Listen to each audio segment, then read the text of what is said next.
ഇസ്ലാം മതത്തെ സംബന്ധിച്ചിടത്തോളം ഇത്രയേറെ സ്നേഹം തുളുമ്പുന്ന, ഇത്രയേറെ കാരുണ്യം തുളുമ്പുന്ന, ഇത്രയേറെ സാഹോദര്യം നമുക്ക് നൽകുന്ന മറ്റൊരു മതമുണ്ടോ എന്ന് ചോദിച്ചാൽ ഞാൻ പറയും ഇല്ലെന്ന് തന്നെ ഞാൻ പറയും. ഈ മതം, ഇസ്ലാം മതം, ഉള്ളവൻ ഇല്ലാത്തവന് പങ്കുവയ്ക്കുക, ഉള്ളവൻ ഇല്ലാത്തവന്റെ ദുഃഖങ്ങളും പ്രയാസങ്ങളും അത് സ്വയം ഏറ്റെടുക്കുക, അല്ലെങ്കിൽ അതിൽ പങ്കുചേരുക എന്നുള്ള പങ്കുവയ്ക്കലാണ് ഇസ്ലാം മതത്തിന്റെ അടിസ്ഥാന തത്വം. നമുക്കറിയാം യത്തീംഖാനകളിൽ അതിന്റെ സന്ദേശം എന്താണ്? ലോകത്തൊരിടത്തും അത്തരത്തിലുള്ള മനുഷ്യ സ്നേഹത്തിന്റെ ഏറ്റവും വലിയ ഉദാത്തമായ ഉദാഹരണമാണ്. ഇസ്ലാം മതത്തിന്റെ സന്ദേശങ്ങളിൽ ഏറ്റവും പ്രധാനമാണ് നിന്ദിതർ, പീഡിതർ, നിരാലംബർ, നിരാശ്രയരെ ചേർത്ത് പിടിക്കുക എന്നുള്ളത്. അതാണ് യത്തീംഖാനയുടെ സന്ദേശം. ആ സന്ദേശം അനുസരിച്ചാണ് ഇസ്ലാം മത വിശ്വാസികളായ നമ്മുടെ സഹോദരങ്ങളെ യത്തീംഖാനയിലൂടെ പുനരധിവസിപ്പിച്ച് അവർക്ക് ആഹാരം നൽകുന്നു, വസ്ത്രം നൽകുന്നു, അവരെ പഠിപ്പിക്കുന്നു, അവരെ നമുക്കൊപ്പം ജീവിക്കുവാനുള്ള സാഹചര്യമൊരുക്കും. ഞാൻ നിങ്ങൾ സന്തോഷത്തോടു കൂടി കഴിയുമ്പോൾ, ആഹാരം കഴിക്കുമ്പോൾ, വസ്ത്രം ധരിക്കുമ്പോൾ, നമ്മൾ വാഹനങ്ങളിൽ പോകുമ്പോൾ, നമ്മൾ ഉന്നത വിദ്യാഭ്യാസം നേടുമ്പോൾ, ഇതിനൊന്നും സൗകര്യമില്ലാതെ നമ്മളോടൊപ്പം ഈ ലോകത്ത് ജനിച്ച ഒരാളും അത്തരത്തിൽ ആ സൗകര്യങ്ങൾ ലഭിക്കാതെ, അല്ലെങ്കിൽ നമുക്ക് ലഭിക്കുന്ന സൗകര്യങ്ങൾ അത് ലഭിക്കാതെ കഷ്ടപ്പെടുന്ന, അല്ലെങ്കിൽ ലഭിക്കാതെ നിരാശ പൂണ്ട ആളുകളെ ചേർത്ത് പിടിക്കാൻ ഇസ്ലാം മതം നമ്മളെ പഠിപ്പിക്കുന്നു. അതാണ് ഇത്തരത്തിലുള്ള യത്തീംഖാനകളായിരുന്നാലും സക്കാത്തുകളായിരുന്നാലും അത് നമുക്ക് ഇസ്ലാം മതത്തിൽ മാത്രം കാണാവുന്ന പ്രത്യേകതയാണ്. ആഘോഷങ്ങളിൽ നമ്മൾ ആഘോഷങ്ങൾ നടത്തുമ്പോഴും ആഘോഷങ്ങളിലൂടെ നമ്മൾ നമ്മുടെ അധ്വാനത്തിന്റെ, വരുമാനത്തിന്റെ സമ്പത്ത് അവിടെ നമുക്ക് വേണ്ടി ചെലവഴിക്കുമ്പോൾ, നമ്മുടെ അധ്വാനത്തിലൂടെ വരുന്ന വരുമാനം, നമ്മുടെ സമ്പത്ത് നമ്മുടെ സഹജീവികൾക്ക് കൂടെ പങ്കുവയ്ക്കുന്ന സക്കാത്ത് എന്ന് പറയുന്ന ആ പരമപ്രധാനമായ ദൗത്യവും നിറവേറ്റുന്നത് ഇസ്ലാം മതത്തിലൂടെയാണ് എന്ന് പറയുവാൻ ഞാൻ ഈ വിനിയോഗിക്കുക. നിരാശ്രയരായ, നിരാലംബരായ പാവപ്പെട്ടവർക്ക്, വിദ്യാഭ്യാസം ചെയ്യാൻ നിവൃത്തിയില്ലാത്തവർക്ക്, മക്കളെ കെട്ടിച്ചയക്കാൻ ബുദ്ധിമുട്ടുന്നവർക്ക്, ചികിത്സയ്ക്ക് മാരകമായ രോഗങ്ങൾ പിടിപെട്ട് വലിയ സാമ്പത്തിക ബാധ്യതയിൽ ചികിത്സാ ചെലവ് നിർവഹിക്കാൻ കഴിയാത്ത പാവപ്പെട്ടവർ, അവരെയൊക്കെ കണ്ടെത്തി അവർക്ക് ആ സഹായം എത്തിച്ചു കൊടുക്കുന്ന ഏറെ മാതൃകാപരമാണ് എന്ന് ഈ നാടിന്റെ ജനപ്രതിനിധി നിലയിൽ അഭിമാനത്തോടു കൂടി പറയുവാൻ ഞാൻ ഈ ദിവസം വിനിയോഗിക്കുക. അതോടൊപ്പം തന്നെ സമൂഹ വിവാഹം, ഈ നാട്ടിൽ അൽബുസ്താൻ സാധു സഹായ സമിതി തുടർച്ചയായി നടത്തിക്കൊണ്ടിരിക്കുന്ന സമൂഹ വിവാഹം, അതിന്റെ സന്ദേശം, സമൂഹ വിവാഹത്തിലൂടെ നിങ്ങൾ നൽകുന്ന ആ മനുഷ്യത്വം, അതിലൂടെ നിങ്ങൾ സമൂഹത്തിന് നൽകുന്ന സന്ദേശം, അതും ഈ നാടിന് മറക്കാൻ കഴിയാത്തതാണ് എന്ന് പറയുവാൻ ഈ അവസരം വിനിയോഗിക്കുക. ഞാൻ ഒരിക്കൽ കൂടി നിങ്ങളെ അഭിനന്ദിക്കുക. നമുക്ക് മുന്നോട്ട് പോകണം. നമുക്ക് ചുറ്റുപാടും ജീവിക്കുന്ന, പ്രയാസപ്പെടുന്ന, കഷ്ടപ്പെടുന്ന, ബുദ്ധിമുട്ട് അനുഭവിക്കുന്നവരുടെ കണ്ണീരൊപ്പാനും അവർക്ക് ആശ്വാസത്തിന്റെ കിരണങ്ങൾ എത്തിക്കുവാനും നമുക്ക് കഴിയണം. നമുക്ക് നമ്മുടെ കാര്യം മാത്രം ചിന്തിക്കുന്ന, നമ്മുടെ കാര്യത്തിൽ മാത്രം സ്വാർത്ഥതയോടുകൂടി നമ്മൾ മുന്നോട്ട് പോകാൻ പാടില്ല. മനുഷ്യന്റെ സ്വാർത്ഥതയാണ് പലപ്പോഴും പല പ്രശ്നങ്ങൾക്ക് കാരണം.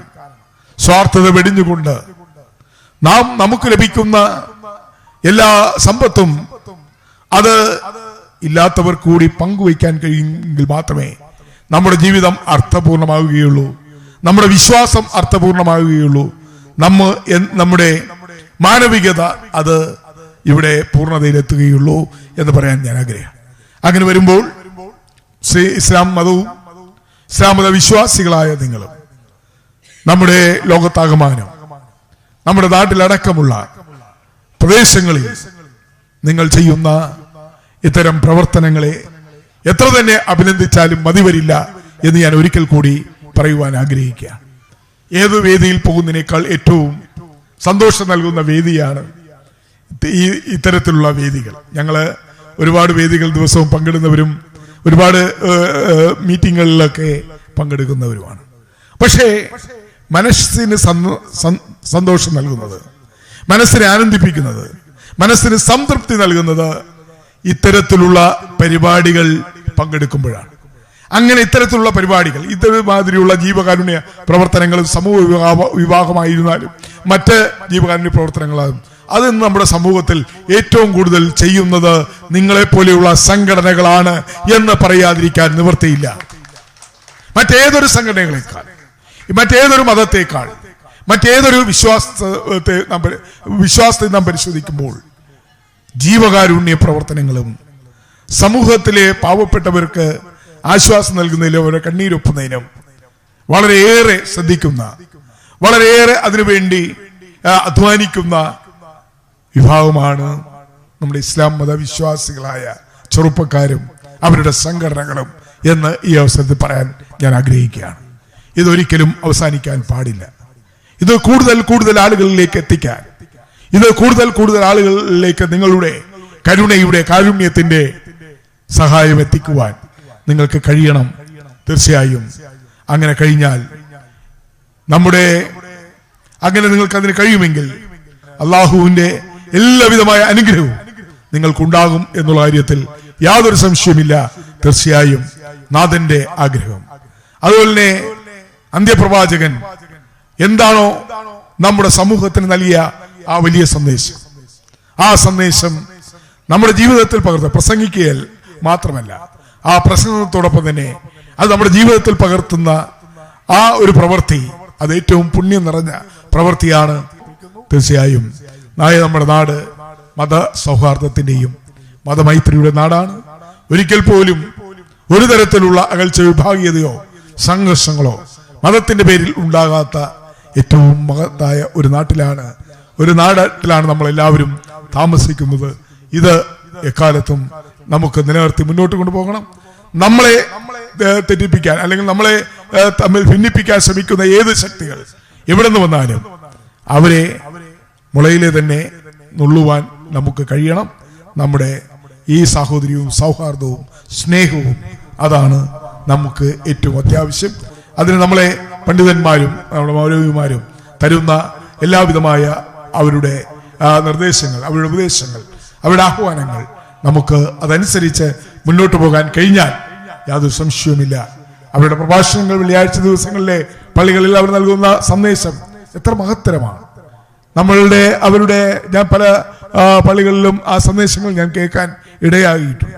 എത്ര മഹത്തരമായ സന്ദേശമാണ് അവർ വെള്ളിയാഴ്ചകളിലെ നമ്മുടെ ദുആ ചെയ്യുന്ന സമയത്ത് നമുക്ക് തരുന്നത്. അത്തരത്തിലുള്ള അവർ നൽകുന്ന ആ സന്ദേശങ്ങൾ നമുക്ക് മുന്നോട്ട് പോകാൻ കഴിഞ്ഞാൽ തീർച്ചയായും നമുക്ക് നല്ല രീതിയിൽ മുന്നോട്ട് പോകാൻ കഴിയും. നമ്മുടെ ഈ നാട്ടിൽ വിവിധ മുസ്ലിം മസ്ജിദുകൾ അല്ലെങ്കിൽ ജമാഅത്തുകൾ, ക്രൈസ്തവ ദേവാലയങ്ങൾ, അതുപോലെ തന്നെ ഹൈന്ദവ ക്ഷേത്രങ്ങൾ, ഇതെല്ലാം അടങ്ങുന്ന ഒരു നാടാണ് നമ്മുടെ നാട്. എത്ര മനോഹരമാണ് നമ്മുടെ നാട്, എത്ര ഹൃദിസ്ഥമാണ് നമുക്ക് ലഭിക്കുന്ന ദൈവികമായ അനുഗ്രഹം. അത് അമ്പലങ്ങളിൽ നിന്നാകട്ടെ, ദേവാലയങ്ങളിൽ നിന്നാകട്ടെ, ജുമാ മസ്ജിദിൽ നിന്നാകട്ടെ, അവിടെ നാം കേൾക്കുന്ന ഓരോ പ്രഭാഷണങ്ങളായിരുന്നാലും അവിടെ നടക്കുന്ന ഓരോ ആരാധനയും മനുഷ്യ നന്മയ്ക്ക് വേണ്ടിയും മനുഷ്യന് ഇവിടുത്തെ ഓരോ ജനത്തിനും അവരുടെ നന്മയ്ക്ക് വേണ്ടിയാണ്, അവരുടെ പുരോഗതിക്ക് വേണ്ടിയാണ്, അവരുടെ ശാശ്വതമായ സമാധാനത്തിന് വേണ്ടിയാണ്. അതുകൊണ്ട് തന്നെ ഇവിടെ 2 ജുമാ മസ്ജിദുകളുണ്ട്, കിഴക്കേപ്പള്ളിയും മയ്യത്തുങ്കര പള്ളിയും. ഈ 2 പള്ളികളിൽ വർഷങ്ങളിൽ നടക്കുന്ന നിരവധിയായ ചടങ്ങുകൾ, അതുപോലെ തന്നെ മതപ്രസംഗ പരമ്പരയുണ്ട്. അതുപോലെ കേരളത്തിൻ്റെയും കേരളത്തെ പുറത്തുനിന്നും വരുന്ന എത്രയോ മഹാന്മാരായ പണ്ഡിതന്മാരുടെ പ്രഭാഷണങ്ങൾ, ഇതെല്ലാം കേൾക്കാൻ നമുക്ക് ഭാഗ്യം ലഭിക്കുന്നത് തീർച്ചയായും ഇതെല്ലാം കേൾക്കുന്നതിന് നമുക്ക് അവസരമുണ്ടാകുന്നു എന്നുള്ളത് ഒരു ചെറിയ കാര്യമല്ല. ഈ പ്രഭാഷണങ്ങളിലൂടെയും ഈ പ്രസംഗങ്ങളിലൂടെയും നമ്മളെ ഉത്ബോധിപ്പിക്കുന്ന, നമ്മളെ കാരുണ്യവാനായ നാഥന്റെ അടുക്കലേക്ക് എത്തിക്കുന്ന ഈ പ്രഭാഷണങ്ങൾ, ഈ വചനങ്ങൾ, അത് ഖുർആനെ ഉദ്ധരിച്ചായിരുന്നാലും ബൈബിളിനെ ഉദ്ധരിച്ചായിരുന്നാലും ഭഗവത്ഗീതയെ ഉദ്ധരിച്ചായിരുന്നാലും അവർ നൽകുന്ന വചന സന്ദേശങ്ങൾ, പ്രഭാഷണങ്ങൾ, അത് എത്രത്തോളം നമ്മൾ ഉൾക്കൊള്ളുന്നു, നമ്മുടെ ദൈനംദിന ജീവിതത്തിൽ നമ്മൾ എത്രത്തോളം ഉൾക്കൊള്ളുന്നു എന്നുള്ളതാണ് നാം ആലോചിക്കേണ്ടത്, ചിന്തിക്കേണ്ടത്. നാം വെറും കേൾവിക്കാരായി മാറാൻ പാടില്ല. വെറും കേൾവിക്കാരായി സദസ്സിൽ വന്നിരുന്ന് മണിക്കൂറുകൾ നീണ്ട ഈ ഉജ്ജ്വലമായ പ്രഭാഷണങ്ങൾ കേട്ട് ആ വെറും കേൾവിക്കാരായി മാറുന്നതിന് പകരം എന്താണോ നമ്മളോട് കൽപ്പിക്കുന്നത്, അല്ലെങ്കിൽ നമ്മളോട് പ്രഭാഷണത്തിലൂടെ നമുക്ക് പകർന്നു തരുന്ന ആശയങ്ങൾ, ഖുർആനിലെ ദൈവികമായ വചനങ്ങൾ, അതുപോലെ തന്നെ വിശുദ്ധ ബൈബിളിലെ ദൈവികമായ വചനങ്ങൾ, ഭഗവത്ഗീതയുടെ സന്ദേശങ്ങൾ, അത് എത്രത്തോളം നാം നമ്മുടെ ദൈനംദിന ജീവിതത്തിൽ നാം എത്രത്തോളം പകർത്തുന്നു, അത് എത്രത്തോളം ഉൾക്കൊള്ളുന്നു എന്നുള്ളതാണ് ഏറ്റവും വലിയ പ്രശ്നം. ഞാൻ നേരത്തെ പറഞ്ഞ പോലെ നമ്മുടെ നാട് അമ്പലങ്ങളുടെയും മോസ്കുകളുടെയും ദേവാലയങ്ങളുടെയും നാടാണ്. ഇത് തന്നെയാണ് നമ്മുടെ നാടിൻ്റെ സവിശേഷമായ പ്രത്യേകത. ഇത് തന്നെയാണ് നമ്മുടെ സംസ്ഥാനത്തിൻ്റെയും നമ്മുടെ രാജ്യത്തിൻ്റെയും സവിശേഷമായ പ്രത്യേകത. എല്ലാ മതങ്ങളും നമ്മെ ഉദ്ഘോഷിക്കപ്പെടുന്നത് സ്നേഹമാണ്, സാഹോദര്യമാണ്, സൗഹാർദ്ദമാണ്, മനുഷ്യ നന്മയാണ്. പക്ഷെ അതിൽ നിന്ന് നാം എപ്പോഴൊക്കെ വ്യതിചലിക്കുന്നുവോ, ആ ആശയങ്ങളിൽ നിന്ന്, അല്ലെങ്കിൽ ആ മതങ്ങൾ നമ്മെ പഠിപ്പിക്കുന്ന ഉദാത്തമായ ദർശനങ്ങൾ, അതിൻ്റെ ആ സത്തയിൽ നിന്ന് എത്രത്തോളം നമ്മൾ വ്യതിചലിക്കുന്നുവോ അപ്പോഴാണ് നമ്മുടെ നാട്ടിൽ നമ്മൾ അകൽച്ചയുണ്ടാകുന്നത്, നമ്മൾ തമ്മിൽ അകൽച്ചയുണ്ടാകുന്നത്, നമ്മൾ തമ്മിൽ ശത്രുതയുണ്ടാകുന്നത്, നമ്മൾ തമ്മിൽ പരസ്പര വൈരികളായി മാറും. ഒരു മതവും സംഘർഷമുണ്ടാകുവാനോ സംഘട്ടനം നടത്തുവാനോ അല്ലെങ്കിൽ തമ്മിൽ ഏറ്റുമുട്ടുവാനോ ഒരു മതവും നമ്മളോട് ആഹ്വാനം ചെയ്യുന്നില്ല എന്നുള്ളതാണ്. എല്ലാ മതവും നമ്മുടെ നന്മയ്ക്ക് വേണ്ടിയാണ്, മനുഷ്യരാശിയുടെ നന്മയ്ക്ക് വേണ്ടിയും മാനവികത ഉയർത്തിപ്പിടിക്കുന്നതിന് വേണ്ടി ആണ് നിലകൊള്ളുന്നത്. അതാണ് അതിൻ്റെ അടിസ്ഥാന തത്വം.